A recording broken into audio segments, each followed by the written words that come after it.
এমনভাবে কাঁচা সবজির পসরা সাজিয়ে রাখা হয়েছে মনে হচ্ছে আমরা উন্নত কোনো মার্কেটের সবজি বাজারে ঢুকে পড়েছি।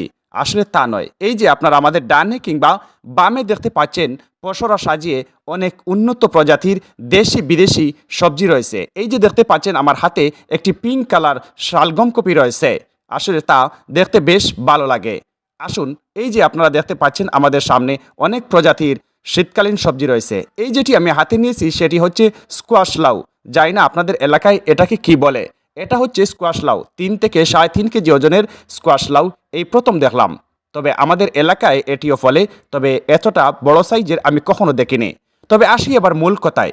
এই যে পসরা সাজিয়ে রাখা হয়েছে, চারদিকে শুধু সবজি আর সবজি, মনে হচ্ছে উন্নত কোনো মার্কেটের সবজি বাজারে এসেছি। আসলে তা মোটেও নয়। এটি হচ্ছে একটি প্রদর্শনী।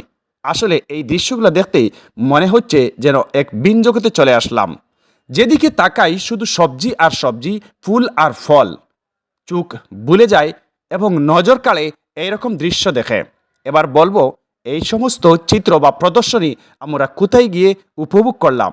চলুন, এই যে দেখা যাচ্ছে এক একটি টবের মধ্যে রয়েছে অনেক বড় বড় পেঁয়াজ। আর এটা সম্ভব, এভাবেই চাষ করা কিন্তু সম্ভব।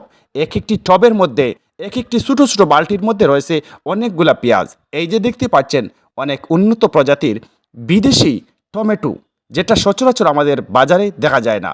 আপনারা দেখুন, এই যে একটি টবের মধ্যে অনেক বড় বড় পেঁয়াজ কিন্তু চাষ করা হচ্ছে। আর আসলে তা মনে মনে ভাবছেন বিক্রয়ের জন্য, তা নয়। এটি হচ্ছে সম্পূর্ণ একটি প্রদর্শনী। যে প্রদর্শনীটি আমরা উপভোগ করলাম, আহা, এই যে দেখেন অনেক সুন্দর একটি দৃশ্য, কিভাবে গলির মধ্যে পসরা সাজিয়ে রাখা হয়েছে। এই যে দেখতে পাচ্ছেন পেঁয়াজ, মিষ্টি লাউ এবং টমেটো, পাতাকপি, ফুলকপি। আমি কি বলবো আপনাদেরকে, আসলে বলে বোঝাতে পারবো না। কত প্রজাতির শীতকালীন সবজি দেখেছি এখানে এবং কত ধরনের বিদেশি ফলমূল দেখেছি। আসলে তা বলে বোঝাতে পারবো না আপনাদেরকে। যেদিকে তাকাই শুধু ফুল আর ফুল, ফল আর ফল। তো এবার আসি মূল কথায়। এটি হচ্ছে সম্পূর্ণ একটি প্রদর্শনী। এই যে আপনারা দেখতে পাচ্ছেন, এটি ইউনাইটেড সিড কোম্পানির ময়মনসিংহস্থ মানিকগঞ্জ এলাকার বিদ্যাগঞ্জ বাজারের পাশেই এই প্রদর্শনী প্লট।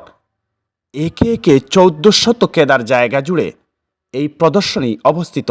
সম্পূর্ণ তাদের নিজস্ব বাগানে এগুলোই উৎপাদিত এবং দেশের কৃষক, ডিলার, শুভাকাঙ্ক্ষী, শুভানুদ্দায়ী তাদেরকে দেখানোর জন্য এই প্রদর্শনীতে পসরা সাজিয়ে রাখা হয়েছে।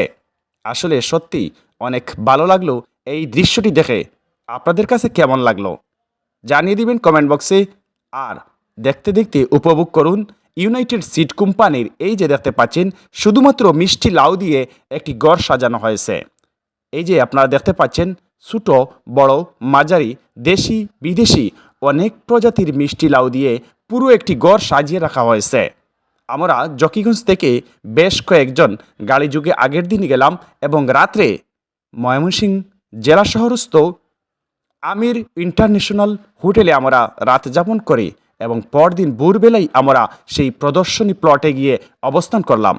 এই যে আপনারা দেখতে পাচ্ছেন বৃহৎ এরিয়া, প্রায় 1450 কেদার জায়গা জুড়ে এই প্রদর্শনী প্লট ইউনাইটেড সিড কোম্পানির, যেটা আমি একজন ভ্রমণ পিপাসু আর ভ্রমণ করতেই আমার ভালো লাগে। এই যে দেখতে পাচ্ছেন প্রদর্শনী প্লটেই টমেটোর গাছ কিভাবে ফুলে ফলে ভরে রয়েছে এই বাগান। কতটা প্রজাতির শুধুমাত্র টমেটোর চারা কিংবা গাছ কিংবা ফল আমরা দেখেছি তা বলে আপনাদেরকে বোঝাতে পারবো না। আপনারা কি বিশ্বাস করবেন, 12 থেকে 14 ফুট উচ্চতারও আমরা এক একটি টমেটোর গাছ দেখেছি। দেখুন, এই যে মিষ্টি লাউয়ের বাগানের মধ্যে যেমন পসরা সাজিয়ে রাখা হয়েছে বিক্রয়ের জন্য, আসলে তা নয়। তা শুধুমাত্র গ্রাহক, শুভাকাঙ্ক্ষী, শুভানুদ্দায়ী, কৃষক এবং ডিলারদেরকে দেখানোর জন্যই কিন্তু এই প্রদর্শনী প্লট। দেখতেই পাচ্ছেন আপনারা, আসলে চমৎকার এক দৃশ্য। আমরা ধন্যবাদ জানাই সংশ্লিষ্ট সিলেট রিজিয়ন ম্যানেজার শহীদুল আলম ভাই এবং কালীগঞ্জ লিমা বীজগড়ের মালিক শামীম ভাইকে আমাকেও ইনভাইট করে এরকম দৃশ্য উপভোগ করার জন্য বা নেওয়ার জন্য ওনাদেরকেও ধন্যবাদ। এই যে দেখতে পাচ্ছেন বিশাল প্রদর্শনী প্লটে মিষ্টি কুমড়া, এক অসাধারণ দৃশ্য। এমন দৃশ্য আসলে সচরাচর চোখে ভাসে না, দর্শনার্থীদের নজর কাড়ে। তো প্রিয় শুভাকাঙ্ক্ষী বৃন্দ, কেমন লাগলো আপনাদের কাছে আমাদের আজকের এই ভিডিওটি যদি ভালো লাগে তাহলে একটি লাইক দিয়ে শেয়ার করে দেবেন। আর এই হচ্ছে আমাদের সকল অতিথিবৃন্দ আমাদের সিলেট থেকে